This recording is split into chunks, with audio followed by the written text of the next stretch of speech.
Colleges will be doing what they're already doing, not teaching people, but teaching things like science is wrong. There's no such thing as male and female. Here's a safe space to cry.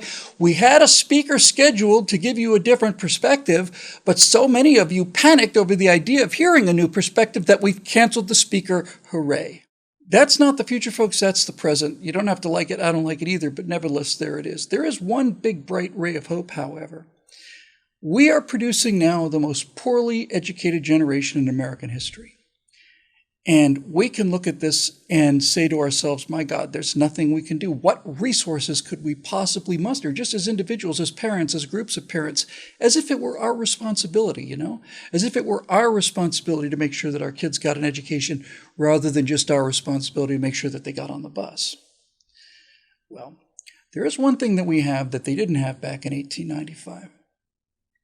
In 1895, I don't know what the average life expectancy was, but I'd be willing to bet you it was pretty close to 60, 65 years old. Today, it's pushing 80 or higher. The one resource that we have today is we have an enormous population of retired people, people who have been successful throughout their entire lives. Who would you rather have teaching your kids' chemistry class? Some 22-year-old student who majored in education at Berkeley, teaching how chemistry is all part of the patriarchy? Or would you rather have chemistry taught by a guy who was a chief engineer at Dow Chemical for 43 years? Which one of those people do you think would do a better job? Which one of those people do you think would be better able to instill a passion for chemistry, or whatever the case may be? The pieces are sitting right in front of us. The retired population of this country is the single great unused natural resource that we have. And not only would retired people do this, most of them would do it for free. And to let that resource go, to let that knowledge just go and die in loneliness and despair and hopelessness, while we need them now more than ever, and while our children are thirsty, not just for the knowledge that they have, but for the passion that they have, well, that would be the greatest crime that I'm aware of in this new century of ours, where everything is available and nothing is understood.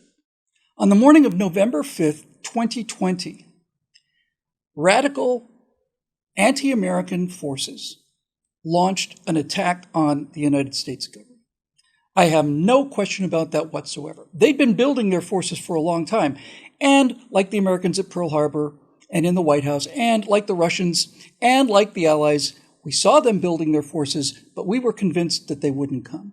We were convinced that we had adequate defenses against this threat, and so we ignored the threat. And that's what we've been doing for the last 20 years or so, watching them get stronger and stronger, watching them mass their forces.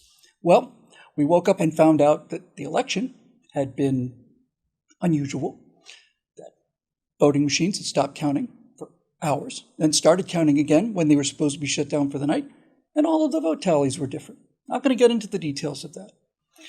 You could make the case that the preparation began pretty much a year, almost 9 months before that, with the entire COVID pandemic, which worked out pretty well for the forces that were arrayed against America. So we were prepared for a government coming after us with guns, but we weren't prepared for an internal coup that would use electronics of voting machines, and we certainly weren't prepared for a bioweapon attack that turned out to be precisely calibrated to be just destructive enough to cause mass, widespread hysteria, but not so destructive as to destroy basic society. That was a sneak attack. And during the entire last year, we together, all of us, have looked around in panic and despair and amazement and disbelief at the absolutely unstoppable attack that the left has launched against everything that we stand for as Americans. We didn't expect it to come from our own government. We didn't think that the FBI would be one of the major sources on the other side. But that's how sneak attacks work, you see. We are running around with our hair on fire, unbelievably looking at the carnage around us and lamenting to ourselves that this has got to be the end. There's no way to stop this. This sneak attack that they launched on us has succeeded. It's all over. That's okay to feel that. Everybody felt that. Everybody did. But there's a funny thing about a sneak attack, you see. You only get to do that once. So, where are we now in the culture war? What I'm seeing everywhere right now, today, is that the resistance to this unbelievable sneak attack, this massive assault that the left has been preparing for a long, long time, what I'm seeing is after initial panic and despair, the defenses are starting to stiffen and their offensive is running out of momentum.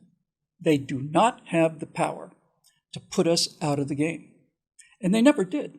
None of these sneak attacks ever had the power to defeat us. They only had the power to make us surrender. And they didn't. I think right now that we are looking around at the wreckage of what we thought would defend us against these people. And we're still looking at things burning. But now, in the back of our minds, we are starting to put together in our own minds, in our own thoughts, what this second fleet of ours will look like. What the fleet that will destroy this left-wing sneak attack will look like in this culture war. We don't have the outlines of it yet, but whatever it's going to be, obsolete is not one of them. And they are going to suffer the same fate as every other insane, aggressive force that ever launched a sneak attack against an enemy that cannot be beaten unless they surrender. And we didn't surrender. So they're going to lose. And they're going to lose hard.